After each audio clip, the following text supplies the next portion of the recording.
Assalamualaikum warahmatullahi wabarakatuh. Izin memperkenalkan diri, saya Novia Fitri Rahmadi dengan NPM 2313041 dari Pendidikan Bahasa dan Sastra Indonesia kelas 5A. Pada pembelajaran micro teaching ini, saya akan mempraktikkan terkait keterampilan keempat, yaitu keterampilan memberikan variasi. Terima kasih, selamat menyaksikan. Baik.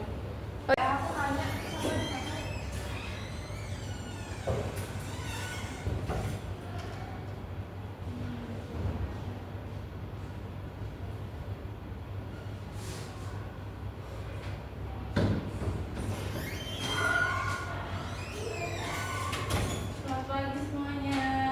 Pagi, Bu.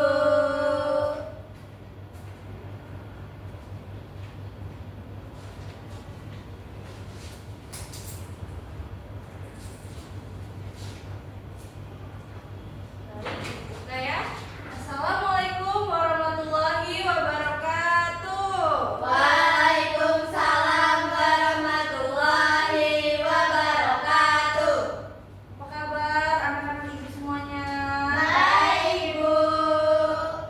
Alhamdulillah, ibu senang mendengarnya ya. Sebelum kita mulai belajar, mari kita berdoa terlebih dahulu agar pembelajaran kita hari ini berjalan dengan lancar. Silakan ketua kelas pimpin doanya. Semua siap. Berdoa mulai. Berdoa selesai. Baik, terima kasih ya. Sebelum kita mulai pembelajaran, mari kita presensi terlebih dahulu ya. Baik, Baik, Bu. Ibu. Ada yang tidak hadir? Hadir. Hadir semua ya, alhamdulillah.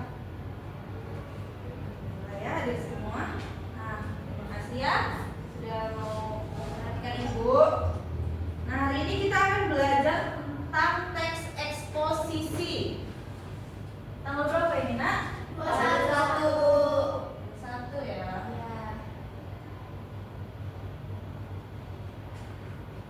Ada yang tahu nggak apa itu teks eksposisi? Baik, Bu. Silakan Bella. Teks yang berisi penjelasan berdasarkan fakta sebenarnya.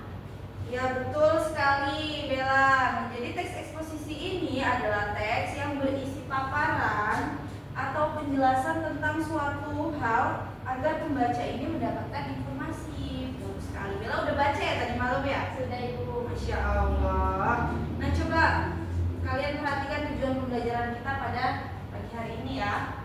Yang pertama itu peserta didik mampu menjelaskan pengertian teks eksposisi. Yang kedua, peserta didik mampu mengidentifikasi ciri dan struktur teks eksposisi. Dan yang ketiga, peserta didik mampu menyusun teks eksposisi sederhana. Nah, kita lanjut ya. Tentang pengertian dari teks eksposisi. Silakan kalian mencatat ya, bukunya dibuka. Oke.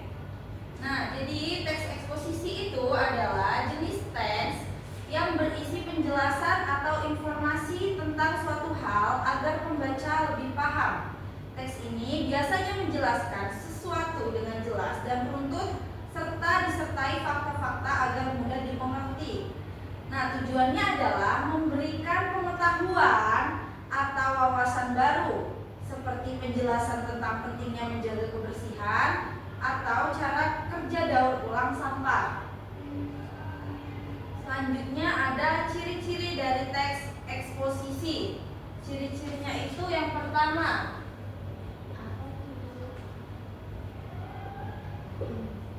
bersifat informatif dan objektif.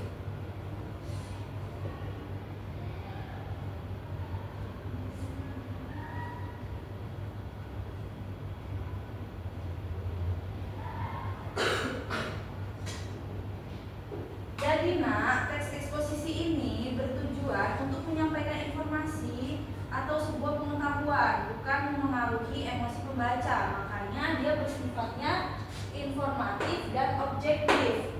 Nah, yang kedua itu bahasa yang jelas dan logis.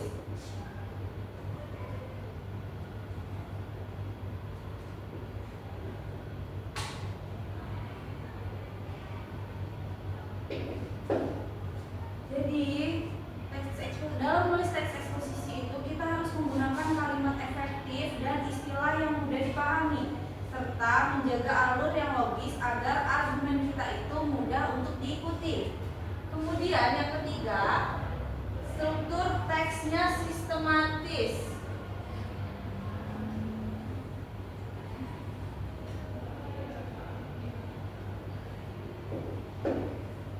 Nah, teks eksposisi ini berisi beberapa bagian utama yang terdiri dari tesis atau pernyataan pendapat, argumentasi, dan penegasan ulang.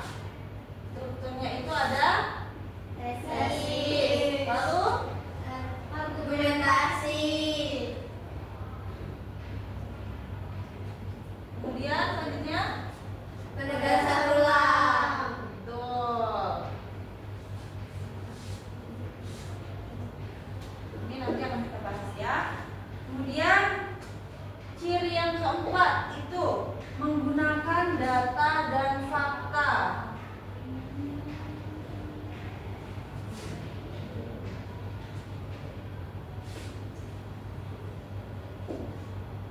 Jadi teks eksposisi. Bu, saya kan tidur. Ini kenapa tidur nak? Iya, Bu. Begadang ya. Ya, Ibu, Saneha katanya nonton drakor, Bu. Drakor ya. Iya, Bu. Oke, jangan diulangin ya. Semuanya perhatikan sini.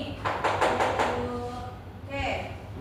Selanjutnya yang keempat tadi, ciri dari teks eksposisi apa? Bersifat informatif dan Yang keempat. menggunakan data dan fakta, Ibu. Nah, jadi teks eksposisi itu seringkali membuat membuat bukti-bukti faktual nih. Jadi dia harus menggunakan data dan fakta untuk memperkuat dan memperjelas sebuah isian teks. Kemudian kita lanjut ke struktur dari teks eksposisi yang tadi ini ya, tesis, argumen, dan penegasan ulang. Jadi apa itu tesis? Tesis itu pembukaan sebuah teks yang memperkenalkan topik serta menyampaikan gagasan utamanya, Bu. Bagus. Kemudian apa argumen? Merupakan penyampaian fakta, data, dan penjelasan untuk mendukung sebuah tesis teks, Bu. Bagus, singkat. Selanjutnya Saneha, apa itu penegasan ulang? Kemudian teks penutup yang menekankan kembali gagasan utama dan juga memberikan kesimpulan. Bagus. Kalian sudah dicatat? Sudah, Ibu. Sudah ya. Nah, selanjutnya Ibu akan menampilkan satu contoh teks eksposisi yang sederhana. Kalian silakan dibaca ya dari PPT. Nah, judulnya itu adalah manfaat membaca buku. Ini Ibu sengaja buat pendek ya biar kalian lebih paham. Nah, buku adalah jendela dunia. Dengan membaca, Ibu mau minta satu dibacakan, silakan siapa yang bisa? Ya, Bu, aku Bu. Silakan Bella. Contoh teks eksposisinya berjudul Manfaat Membaca Buku. Buku adalah jendela dunia. Dengan membaca, kita bisa menambah wawasan dan memperluas pengetahuan. Membaca juga melatih kemampuan berpikir kritis serta menumbuhkan empati terhadap orang lain. Bagus sekali. Nah, sekarang menurut kalian nih, teks ini itu apa tujuan dari teks ini? Ada yang bisa jawab nggak?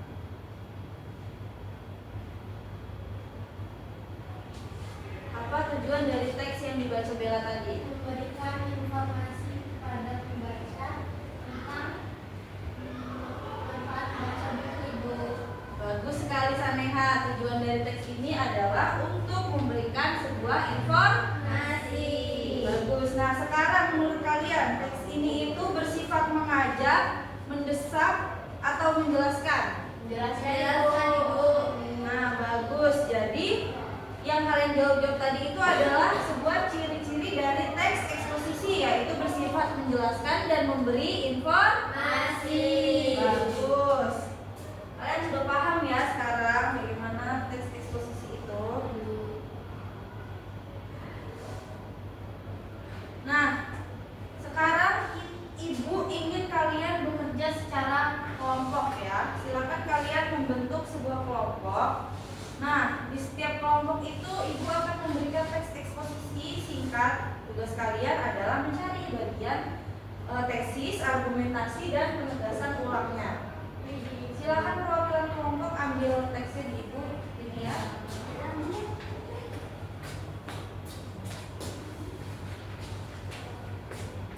Ibu akan memberi kalian waktu 5 menit cukup ya nak?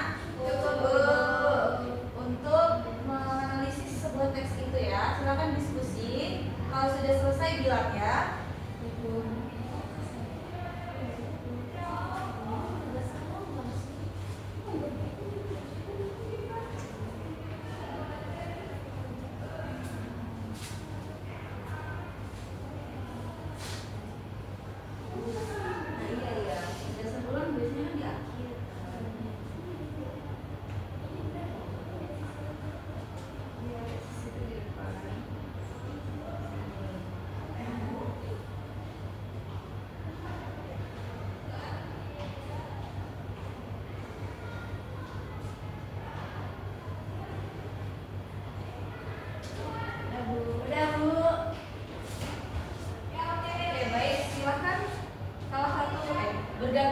Bergantian sebutkan yang mana teks argumentasi, tesis, dan yang mana penegasan ulang.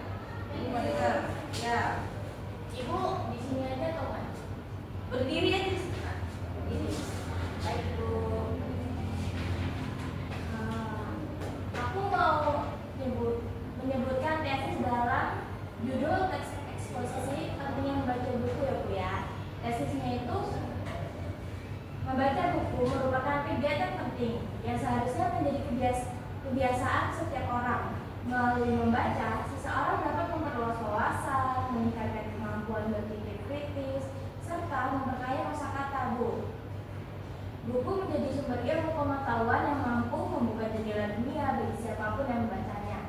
Kemudian, argumentasinya untuk bagian argumentasi, banyaknya penelitian menunjukkan bahwa orang yang rajin membaca ini memiliki daya analisis dan kemampuan komunikasi yang lebih baik Bu dibandingkan mereka yang jarang membaca.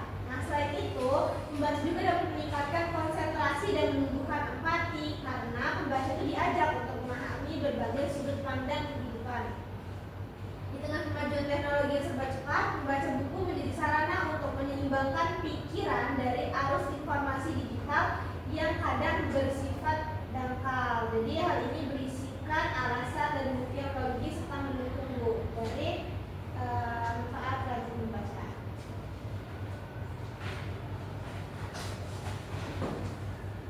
Untuk penegasan ulangnya itu ada di paragraf terakhir. Nah, kalimatnya itu dengan demikian, membaca buku tidak hanya bermanfaat bagi kecerdasan intelektual, tetapi juga bagi perkembangan karakter dan kepribadian seseorang. Oleh karena itu, kebiasaan membaca sebaiknya ditanamkan sejak dini agar generasi muda mampu menjadi pribadi yang berwawasan luas, bijak, dan budaya literasi tinggi. Hebat sekali penjelasan dari kalian, luar biasa. Kalian ini udah bisa. Berarti kalian udah bisa yang membedakan mana itu tesis, argumentasi, dan juga penegasan ulang. Mari kita beri tepuk tangan untuk diri kita sendiri. Oke, untuk di akhir nih, Ibu mau tanya sekali lagi, siapa yang bisa menyimpulkan apa itu teks eksposisi? Aku Ibu. Silakan Intan.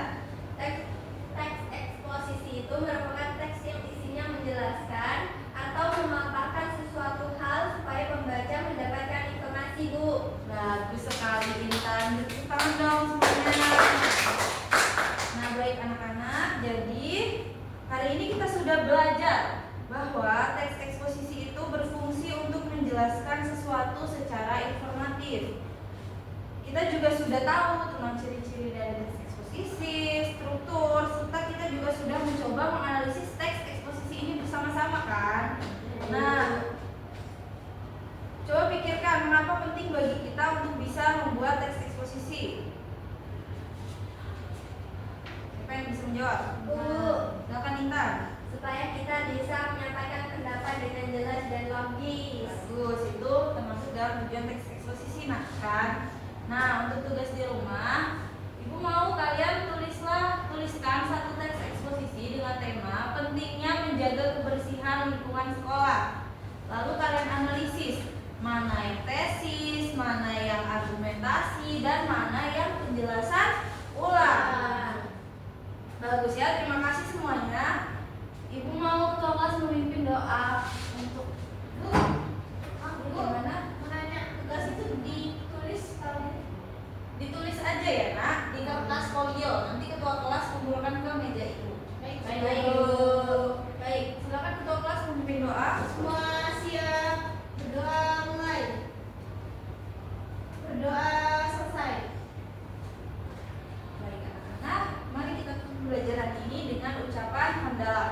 Alhamdulillahirabbil alamin. Baik, Ibu akhiri. Wassalamualaikum warahmatullahi wabarakatuh. Waalaikumsalam warahmatullahi wabarakatuh. Terima kasih, Bu. Sama-sama, selamat istirahat ya. Nanti bagi MBG. Iya, Bu. Istirahat.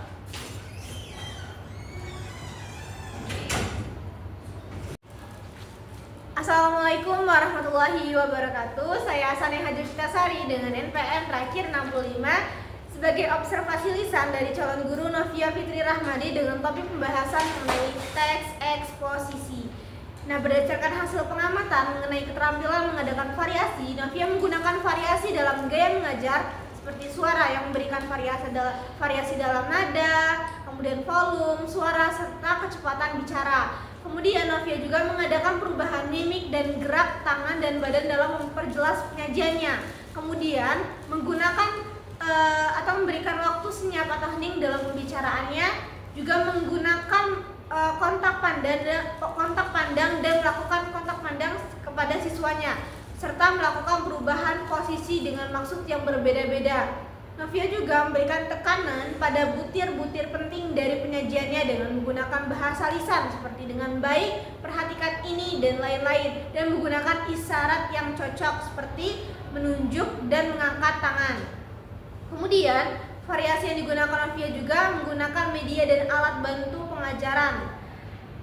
Kemudian Novia juga menggunakan berbagai suara langsung atau yang mempermudah penjelasannya, kemudian menggunakan alat bantu yang dapat dipegang dan dimanipulasi, dan memberikan kesempatan untuk siswa mengungkapkan pendapatnya, serta menggunakan variasi pola interaksi dan kegiatan siswa. Guru memperkenalkan perubahan dalam pola interaksi antara dia dengan siswa dan juga menganeka-ragamkan kegiatan belajar siswa dengan terlibat. Sekian, terima kasih. Saya akhiri. Wassalamualaikum warahmatullahi wabarakatuh.